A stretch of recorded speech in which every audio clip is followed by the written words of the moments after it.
All right, we are recording. That way I can do today's lesson.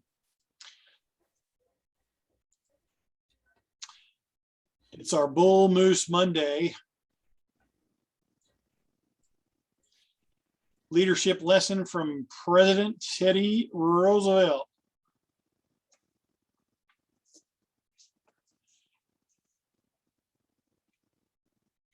Today, the lesson is to catch the reading disease.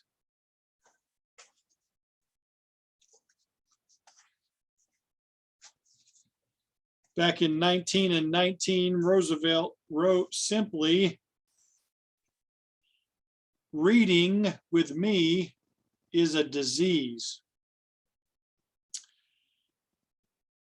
Roosevelt was a man who was always on the move. He served as a chief of police for New York City.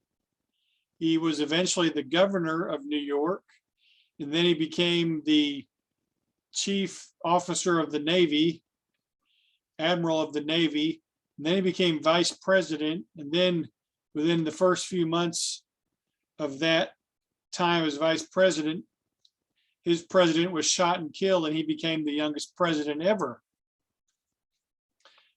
And he was a naturalist. He was the one who helped get started all of our national parks, like Yellowstone National Park. He believed in preserving our natural resources.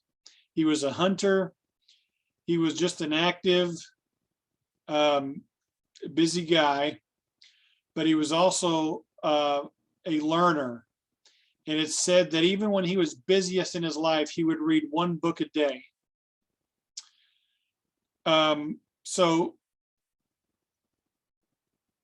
at any time in life, today would be really hard because we have so many distractions and people just don't read anymore hardly. But even back then, it would still be hard, even when you didn't have TV and internet, and PlayStation and all the diversions. It would still be hard to read one book a day, but he did that because he knew a secret. A leader is a reader. Leaders are readers. According to this leadership book, one of his friends once loaned him a book right before a White House dinner. And his friend stayed the night in the White House. And when breakfast rolled around, President Roosevelt was able to give a detailed review of the book. He had read the book sometime between 6 in the evening and 8:30 in the morning. And he wrote, his friend wrote this about the encounter. Somewhere between 6 in the evening and 8:30 the next morning, Roosevelt, beside getting dressed and having dinner with his guests in his sleep, was able to read a volume of 300 and something pages, and he was able to give a detailed account of it without missing anything of significance. So I would challenge you to be a reader. If you're going to be a leader, you need to be one who reads. Now, you don't have to read one book a day. That'd be pretty hard to do, but maybe one a week would be a good goal. That'd be 52 books in a year. Because reading will open up avenues to other ways of thinking and other worlds that can broaden your thinking, your horizon, can teach you so that you can be a better leader. All right, I want to share a couple things with you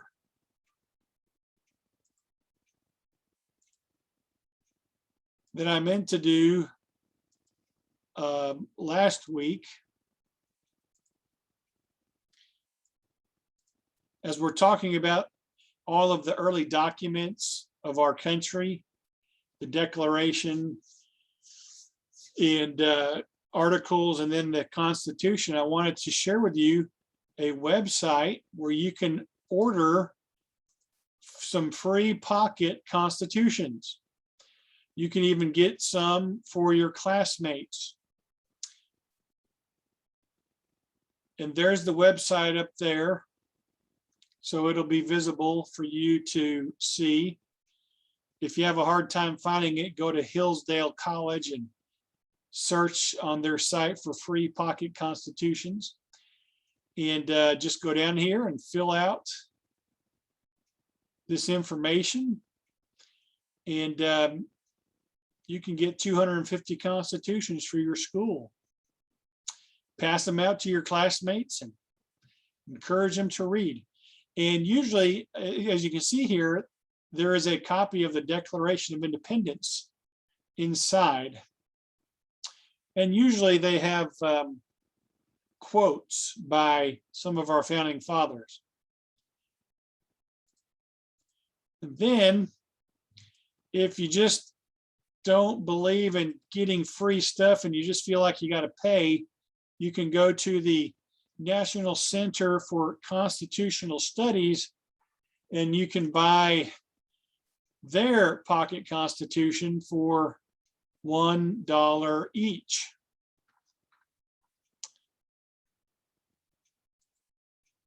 And even cheaper than that, you can get a box of 100 constitutions for $44 if you want to, again, pass them out to your classmates for handy dandy, keeping in your pocket and pulling out whenever you have a discussion on the street about the First Amendment or the judicial branch of government. You've got your pocket constitution handy right there. All right, so those websites will be on this video that will be posted later today. Let's get into it.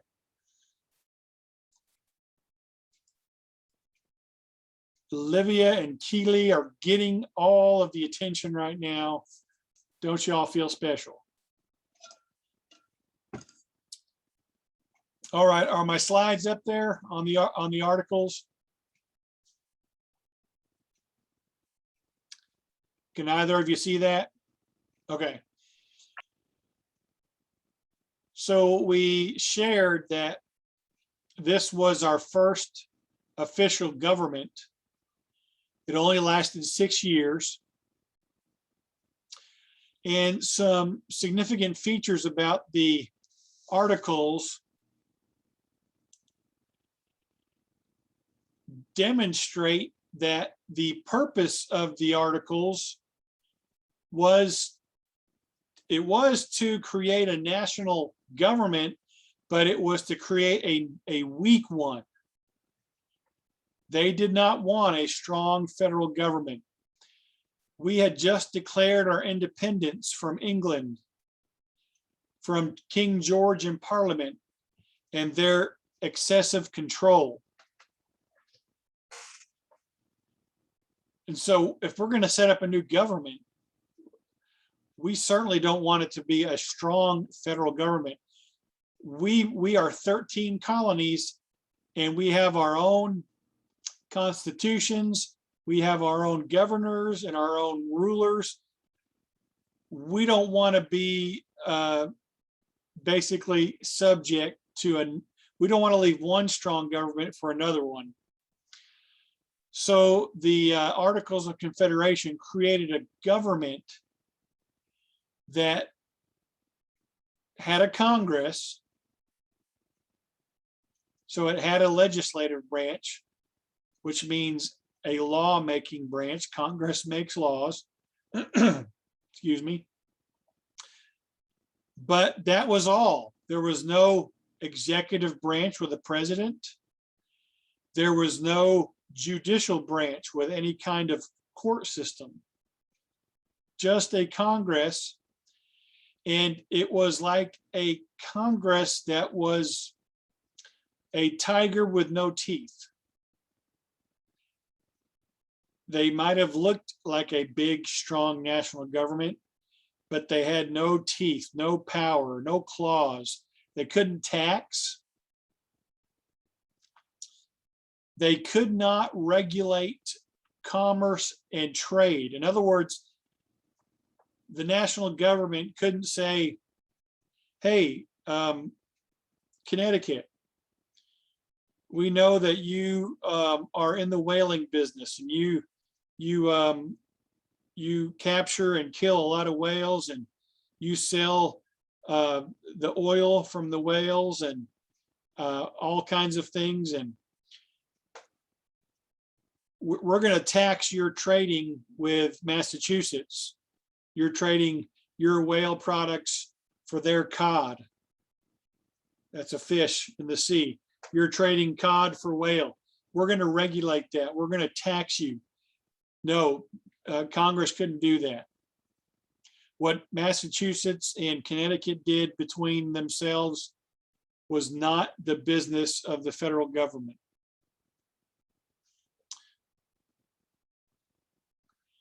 And then it was a different type of Congress than what came later with our Constitution.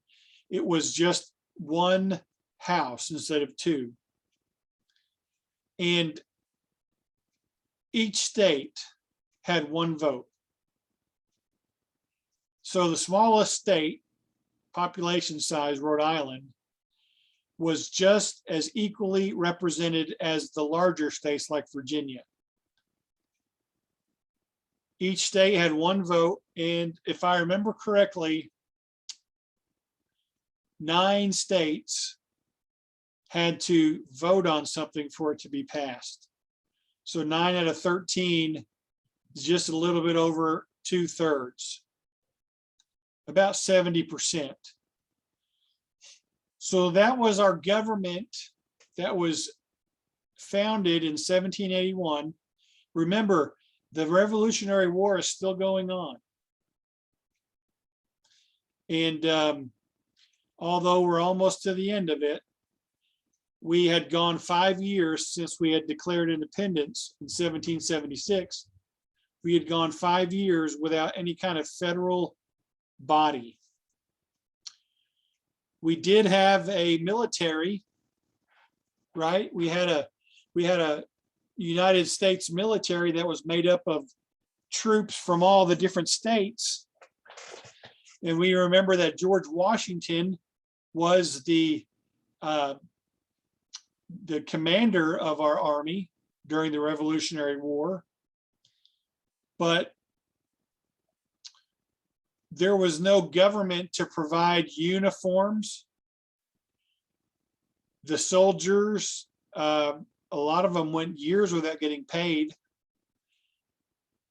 Washington, during the time that they were at Valley Forge, where it got really cold, wrote a letter to, now this might have been after the articles were first written, so I might be getting ahead of myself. But for the most part, the soldiers had to provide their own clothing, and they had to also get their own food while they fought against the British.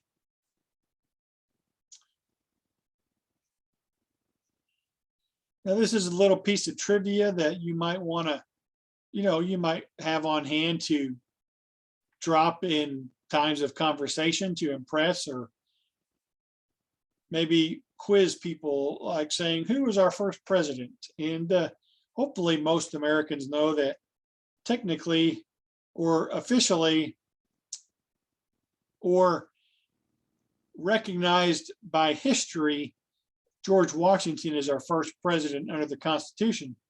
But before the Constitution was the Articles, and under the Articles, whenever Congress was assembled, they chose one of those 13 representatives to be the president of the assembly.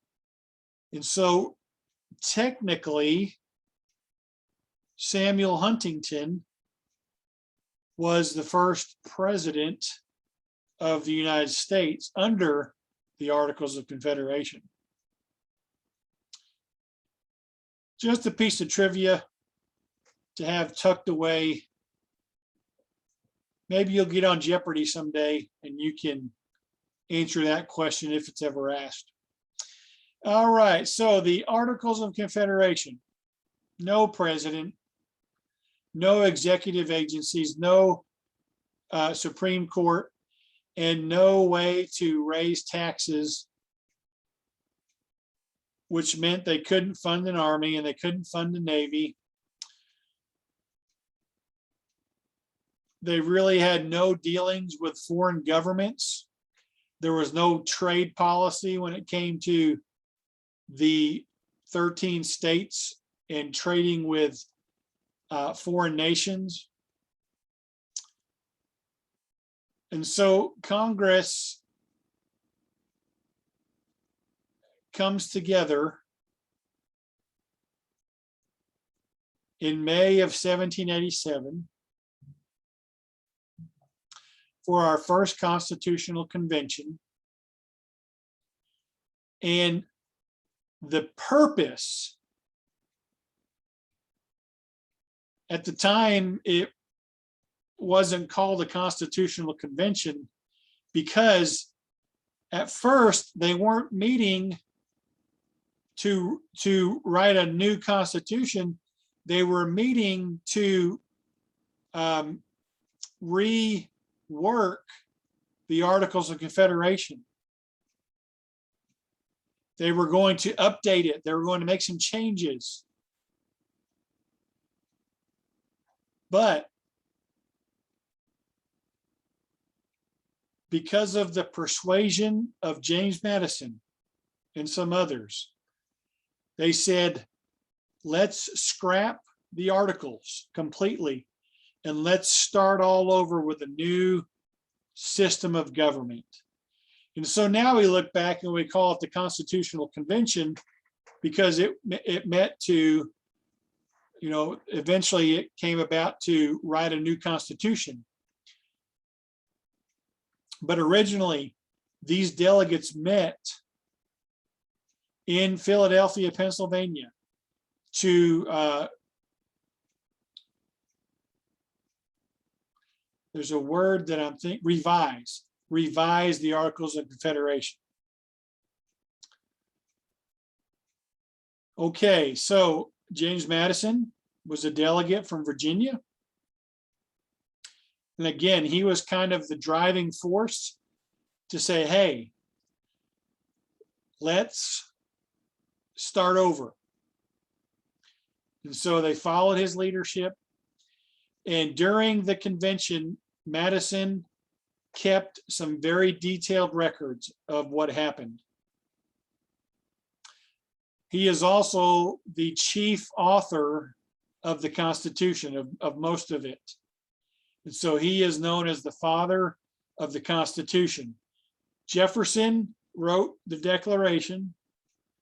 Madison is known as the father of the Constitution.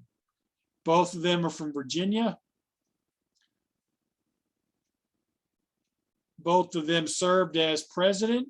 Jefferson is our third president, Madison as our fourth or fifth. And they were good friends. They were friends. They both believed in religious liberty as well as political liberty. So when the convention convened, you had a group that was under the leadership of Madison, and they wanted a stronger federal government. The articles were just too weak. We need something stronger. So Madison and those with him, they were known as Federalists. Federalists because they wanted a stronger federal or national government. So you had another group at the convention, the Anti-Federalists. they were very, very suspicious of a new government. They wanted to just rewrite the articles, and they were not happy with the convention moving in a different direction to replace the Constitution. Excuse me. They were afraid that the rights of the states would be eventually annihilated, and the Constitution would come to resemble another monarchy, right? And if our election system was where you had certain people only, called electors, who would meet in the electoral college, if they were the only ones who could elect, for example, the electors would come from the states, and they would elect the president, the vice president. But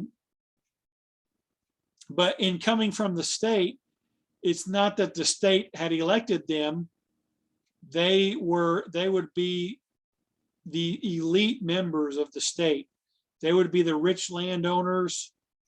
They would be those that were born into wealth.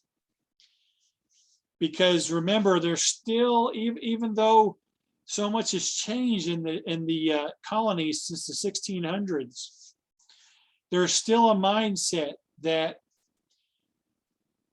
you know, that chain of being, remember that chain of being? There's still a mindset, although it's a lot weaker, that only those that are born into wealth, those that have status, those that have property, they are the best equipped to govern. This is that prejudice that I talked about. That's a different prejudice from today. It's not a prejudice based on hatred. It's a prejudice that just was a result of the way things were ordered back then, that chain of being. And it just took a while to kind of get rid of all of that. So by the time of the Constitutional Convention, there was still thinking by your more elite upper class citizens that they should be the ones governing, because they would still do what is best for all people. They would have the rights of all people in mind. So this convention went on all summer. And eventually they had a second constitutional convention. And through the back and forth of debating and discussing all these things, as some of you, as you all have already read about and written about briefly, there were two compromises that came out of the Constitutional Convention. The first compromise that we want to talk about is the Great Compromise, and it is a compromise between two plans that were put forth during the Constitutional Convention. The Virginia Plan, and it's called the Virginia Plan because it was primarily driven by the representatives from Virginia, which would include Madison, is that we have a legislative branch that is bicameral. Now, that's a big $60 word that we don't use anymore today. But if you look at the first two letters, bi, that is a Latin or Greek suffix for two. Cameral is a word for house or chamber. So they wanted a Congress that was a two-house chamber or two chambers, a two-house or two-chamber legislature based on state population. Remember that. They wanted both chambers to be based on the population of the state. So for example, if you had more people like Virginia did, you would have more people in both chambers. They wanted an executive branch, which would be a national figurehead like a president, who would have general authority to execute the national laws. So the Congress, the legislative branch, their job was to make laws. The president would then make sure the laws are applied and put into effect. And then there would be a third branch, which would be a judicial branch with one or more Supreme Courts.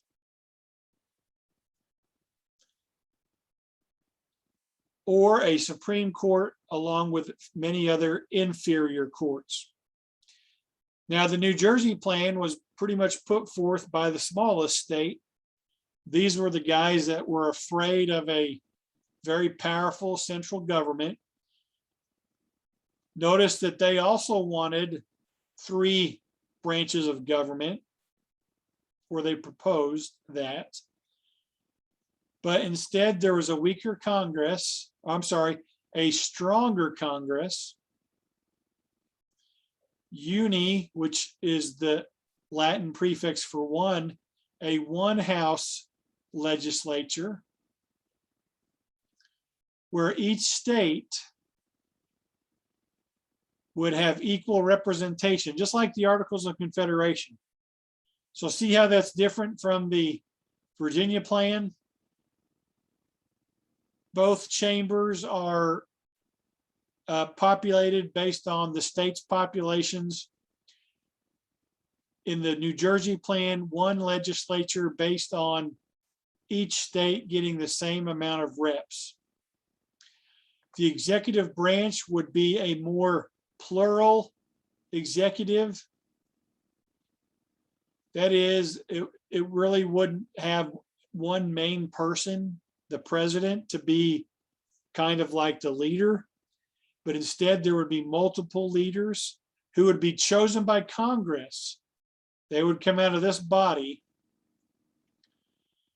and they would, the primary thing would be to appoint federal officials. And then there would be a judicial branch, but instead of having many courts, it would just have one single Supreme Court. So these two plans were presented, the delegates met, and they hashed out the Great Compromise.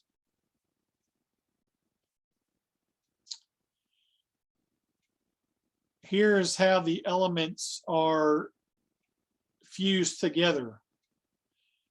They took the Virginia plan's two-house legislature, but instead of giving both chambers the amount of representatives based on each state's population, one house, the Senate, would be based on this New Jersey plan. Each state would get equal reps, and so today each state gets 2 senators. Anybody want to guess who our 2 Oklahoma senators are to the federal Senate?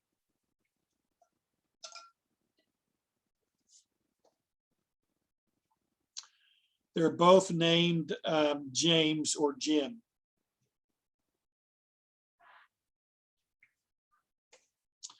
James Lankford and Jim Inhofe.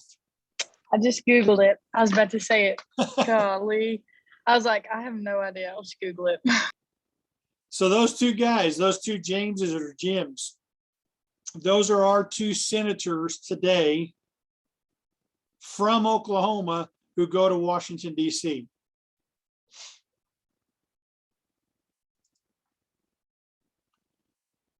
Now,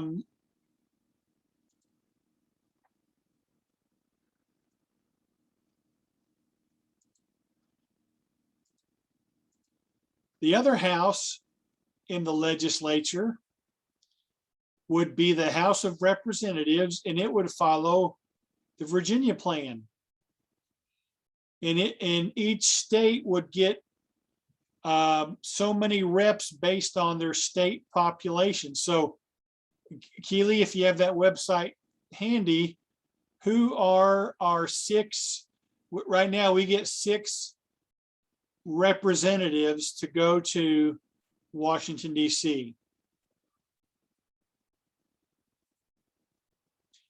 And the one who represents us, I believe, is Markwayne Mullin. That is our part of Oklahoma.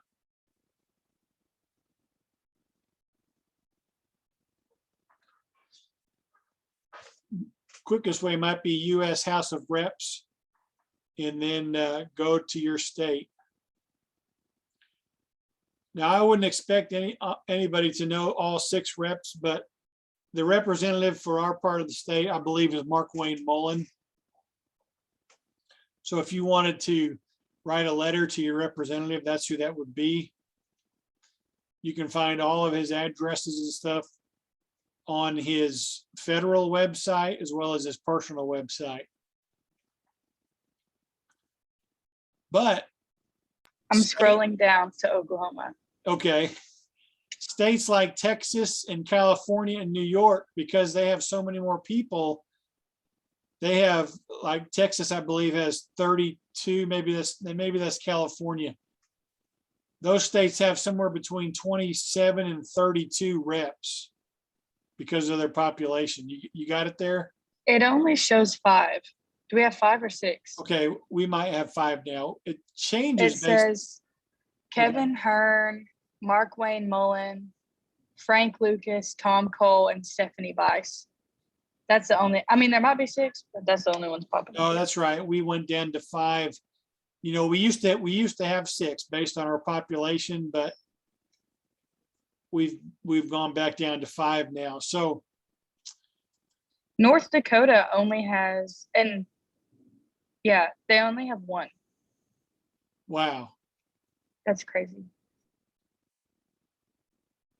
I thought they at least had 2 or 3, but so you can see how the compromise provided that each state have equal representatives in one house, but then each state has as many reps as is according to their state population. And so when a law is being proposed, in order for it to go to the president's desk, both houses have to vote yes or give enough votes for that law to go through.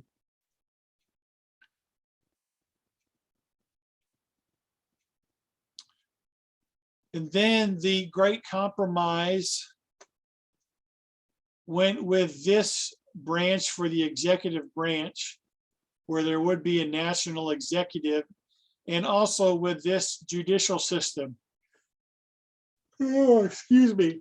One Supreme Court with several lower courts. Now, does anybody know how many lower circuit courts we have? These would be federal courts, but they're called circuit courts, and they're kind of in the region. So there's 12 circuit courts, and the headquarters for our court, I believe we're either in circuit 9 or 10, which includes Oklahoma, Colorado, and some other states. I believe the headquarters is in Denver.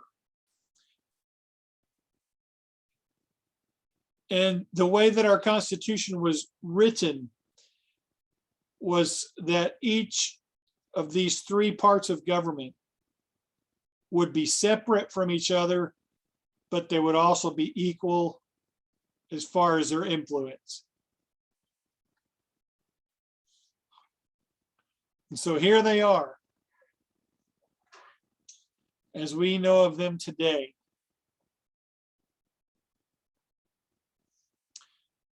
We have one Congress, which is the legislative branch, which makes laws, made up of two houses, the Senate and the House. We have an executive branch that carries out the laws, headed by a president who has some associates with him, like the vice president, and he also picks a cabinet, basically like a group of advisors.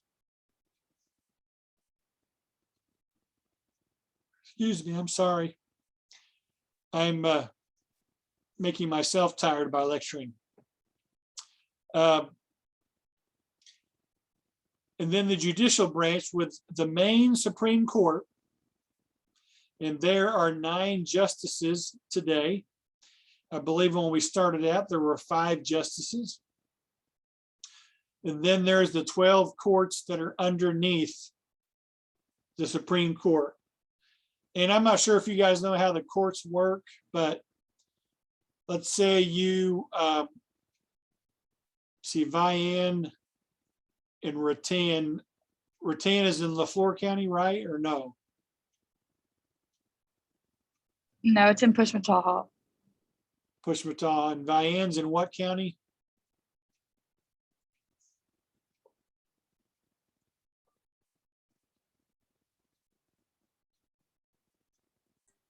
Sequoia.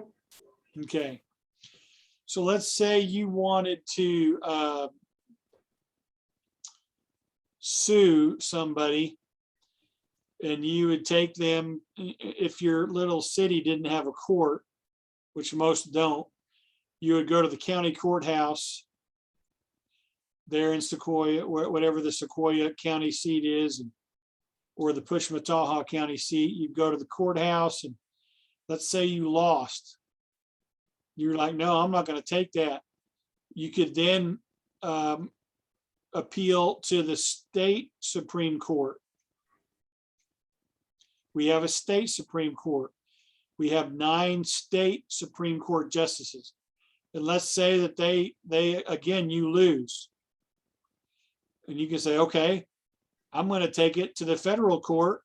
And you would have to first go to your, I believe it's again, the 10th court, 9th or 10th Court of Circuit Appeals in Denver. And let's say you go before those judges. And these are federal judges. And they say, nope, you lose again. You only have one court left that you can go to, and that's the court in DC with the 9 Supreme Court justices. And if they say no, then you lose pretty much. There's nothing else you can do.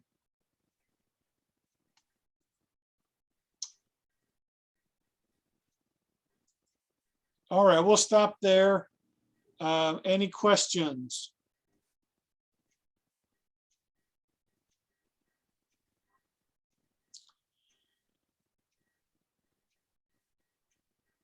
All righty. Have a great rest of your day and a great Tuesday, and I look forward to seeing you Wednesday.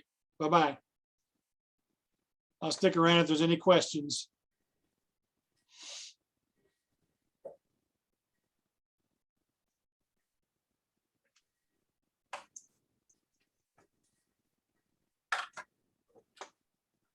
All righty.